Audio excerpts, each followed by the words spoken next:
Hi guys, welcome to Fanaan. We're back here with Mind Cultivation with Imbreen Nasser. So we're basically just going to be touching base as per usual on some taboo topics. We're going to be getting to the root causes, the acknowledgement, and a little bit about how you can heal yourself from them. So today we'll be touching on projection. I'm going to start off very simple, very easy. What exactly is psychological projection and why do people engage in it? Normally, people attribute their unwanted feelings, their behaviors onto another person. Okay. So, basically, what happens is that in perception projection, how we perceive different things, we project onto other people. So essentially, it's a negative feeling. For example, if I'm feeling and I put onto another person, that would be that I'm projecting it onto another person. Absolutely, yes. Got it. Okay. And why exactly do you think people engage in something like this?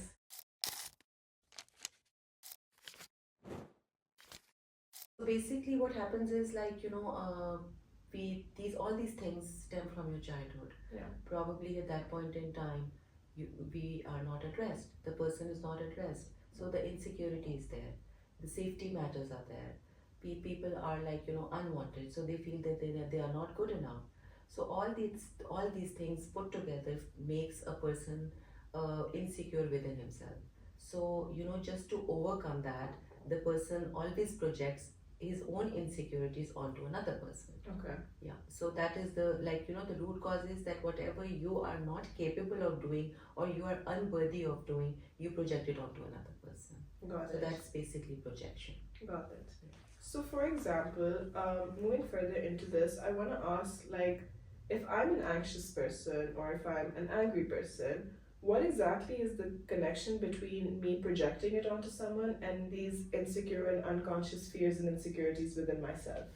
When we don't acknowledge ourselves, we feel that the other person, we are threatened by the other person. Okay. Let's say that way.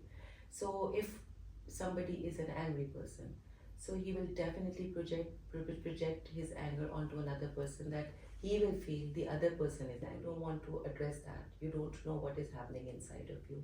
You will see other person as you're matching or mirroring. Okay. Right, as you're matching or mirroring him, as if that person is the core problem and you have put all these anxiousness, anxieties on him. Okay. So this will be something that you see yourself in another person, but you don't claim it yourself that you have those traits in you. Okay, essentially. And when you say that you see yourself in another person, for example, I'm in a corporate setting and I myself am an angry person. Not saying that I am, but just as an example, if I'm an angry person and I notice another slightly angry person, so is it important that I only be mirroring or matching that personality, or is it that I can also project an unwanting feeling to another person who doesn't have this trait?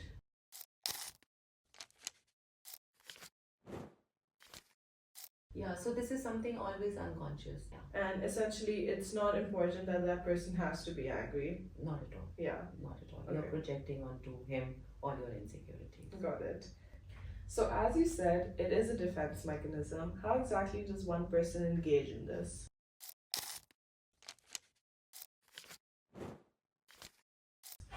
As I said, that is a defense mechanism. You are actually protecting yourself from any unwanted thoughts or feelings or behaviors, you can say. So basically, when you are not seeing those feelings or those unwanted traits in you, you are projecting it onto another person. You are seeing those traits in another person. You are avoiding feelings.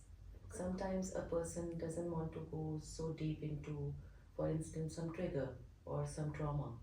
So just to have that defense mechanism, to just to protect oneself, we see into another person.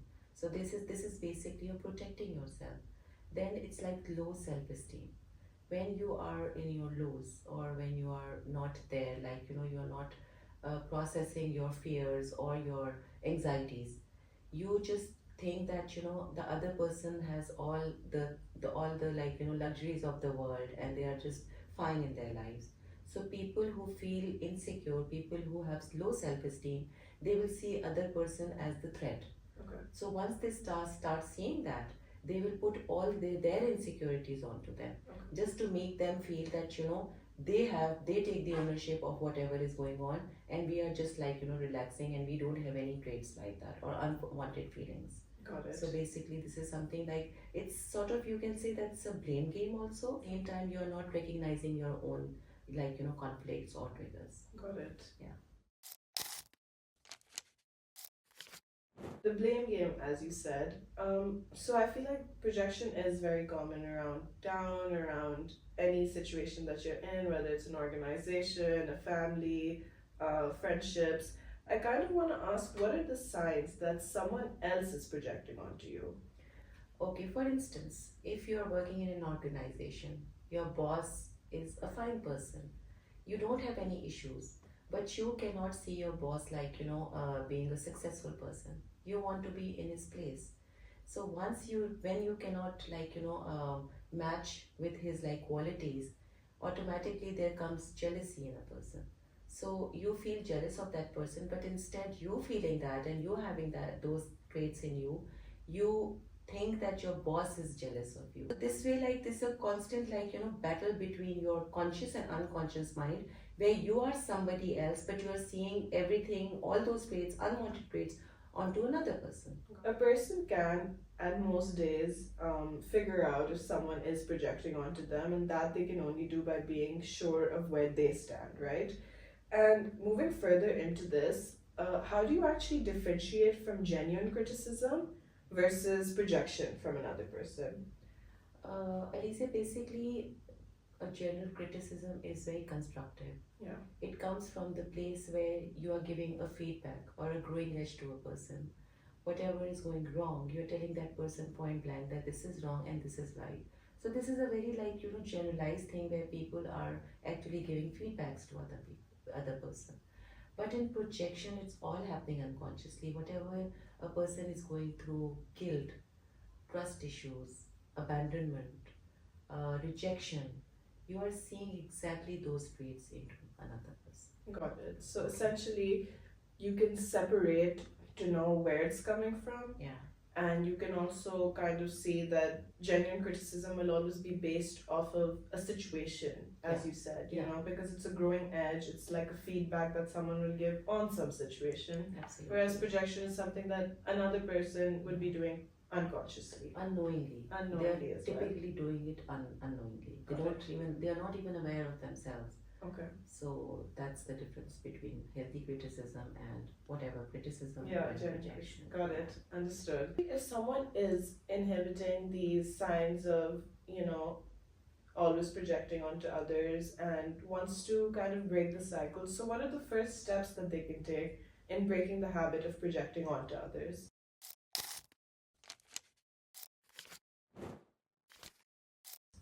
It's very important to see the pattern where the person is coming from. Okay. Take a pause and reflect on yourself. It's exactly like just look at yourself in the mirror and see the reflection.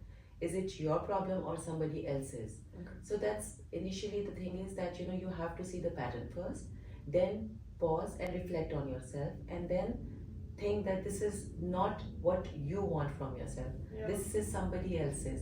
So you need to take a pause and reflect onto yourself. Got it. And then there are many things that you can journal. Start journaling whatever your traits are, whatever you think that you are as a person. This is not somebody blaming you for something. Yeah. So you can journal it. You can talk to some professional help. You can talk to your sibling who's understanding. You can talk to your friend. It's a clean slate, and you can really jot down your own marks, your own writing, your own thought process.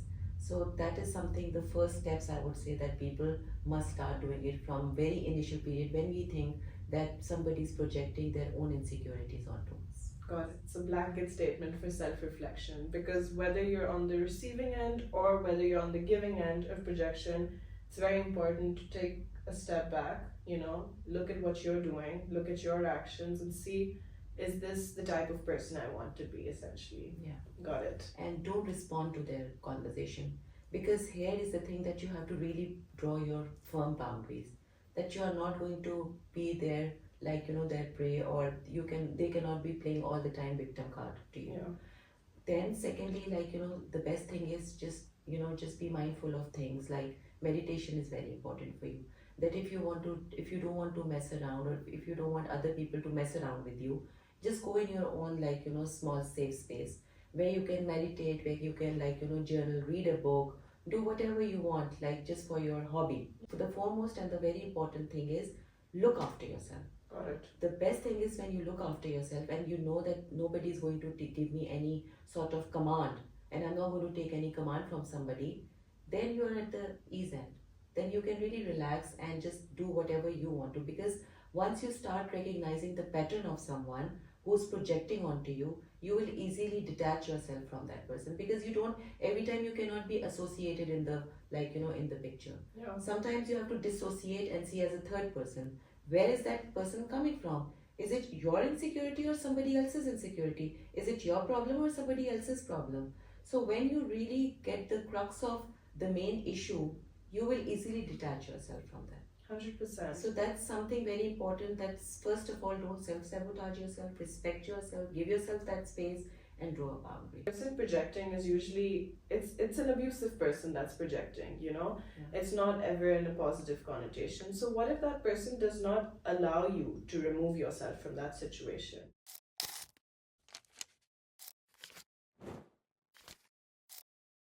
First of all, Alicia, I said that boundaries are very important.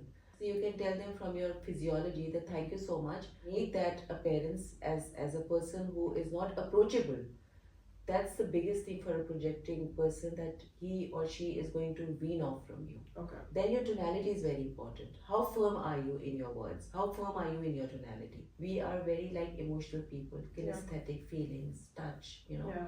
So as they will see us withdrawn from the person who is actually projecting, automatically things will be clearer to them too.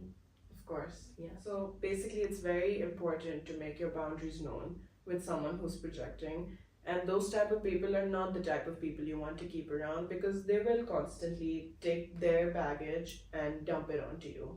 Absolutely. So thank you for tuning in to Fanaan. I hope that you took something away from this. If you are experiencing some sort of abuse, as we would call it, from someone who's projecting onto you, it's very important to draw your boundaries, work on the things that are important to you. And thank you so much.